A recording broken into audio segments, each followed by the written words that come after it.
Hey guys, this is Santosh here. So welcome back to another video, and this video will be related to vulnerability report, since many of you asked me in comments and personal messages.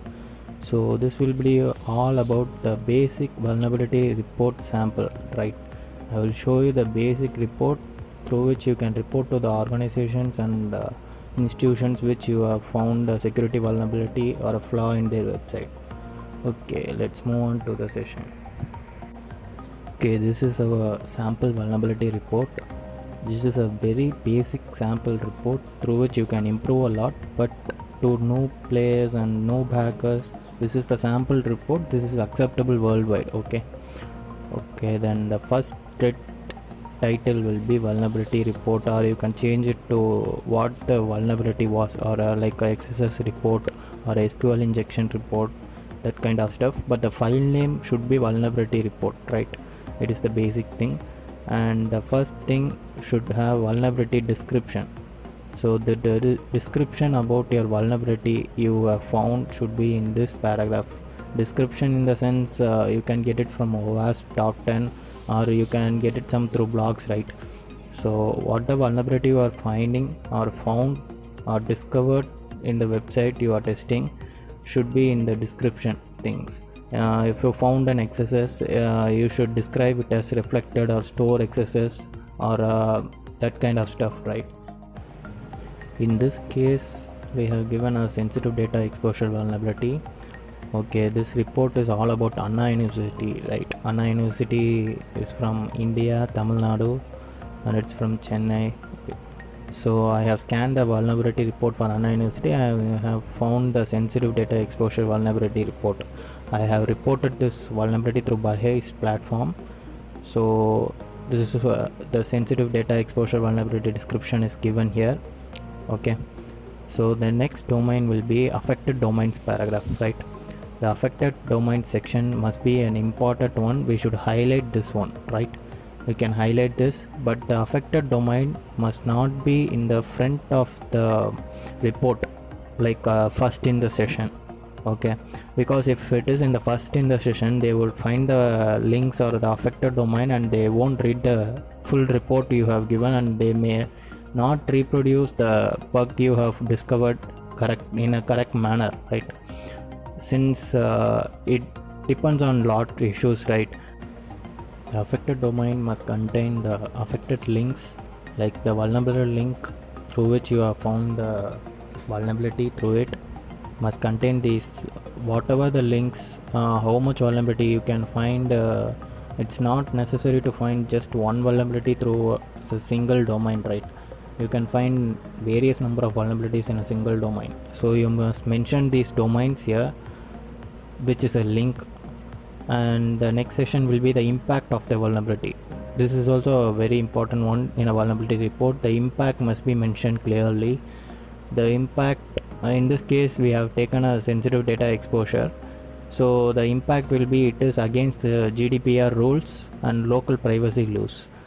GDPR, if you followed the GDPR rules, security standards, just know that it's security standards like NIST and GDPR. NIST is an American security standard. GDPR is an European Union based security standard. So these are pretty much commonly followed in every organization, and it is to be followed, right? So the impact of the vulnerability here is mentioned as this is against the GDPR rules and privacy laws, because it is a sensitive data exposure, right?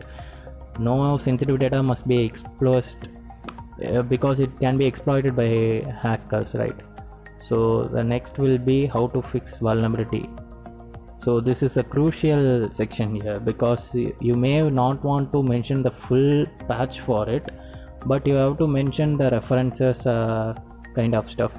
So I have mentioned here you may want to use a WAF for your website, because sensitive data exposure you can fix it through a firewall also. But I didn't mention a full patch here, right? Because if they want a full patch, they will contact you, or they will contact their cybersecurity team to fix it.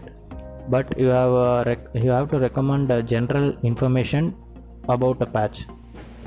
So express this in one line or two, 3 lines paragraph, right?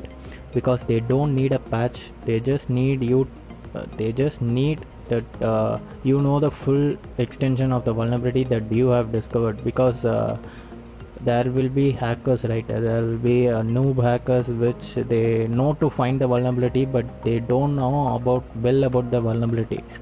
So they just need you to know that you have pretty much knowledge in this vulnerability you have discovered. So at the end section you should give a web references. This is important because this vulnerability report you have given may not be pretty much clear, because it is a sample report, right? Even if we are not a cybersecurity professional or a cybersecurity in a cybersecurity field for many years, we may not get experience about vulnerability report. In that case, we will be giving web references for them to refer. In this case, I have given a sensitive information vulnerability, just a keywords. Okay, you don't need to give a full link of web references, you just need to give the keywords for them to search and get the information about that. Okay, then here is a thank info. So it is a greetings info. You must mention it if you are not appointed in a company and you are reporting to a company in which you are just testing, like bug bounty reports, that kind of stuff. You must include this, because they don't know who you are through the vulnerability report, so they must know. You should mention your details, personal details, not means in kind of number, but you can mention your general purpose email id or official email id. That's enough, right? Okay, at the last session it is snapshot for references, so you must include the snapshot or a POC video, proof of concept kind of stuff for them to investigate in it. Okay, it must be much reliable than your report, because if there will be duplicate reports also, right? Vulnerability reports, there will be duplicate reports also. Hackers who knows the existence of the vulnerability but they can't exploit the vulnerability will be writing reports without snapshot or any kind of POCs in it. And guys, a small peek out for you: subscribe the channel for get updated about the cybersecurity industry and cyber knowledge and skills to be a cybersecurity professional. Okay, moving on to our report. Here the sensitive file screenshot has been attached here. It's an Excel sheet which contains sensitive data. I don't want to show much about it, and that's the end of the report, guys. Okay, this is the sample report and the basic report accepted worldwide. I have used this report for many things, and through this report you may get through a bug bounty program. They will accept your vulnerability reports in a proper manner, and it will be useful for them to investigate about your bug and get ready to patch them, right? Thank you, guys.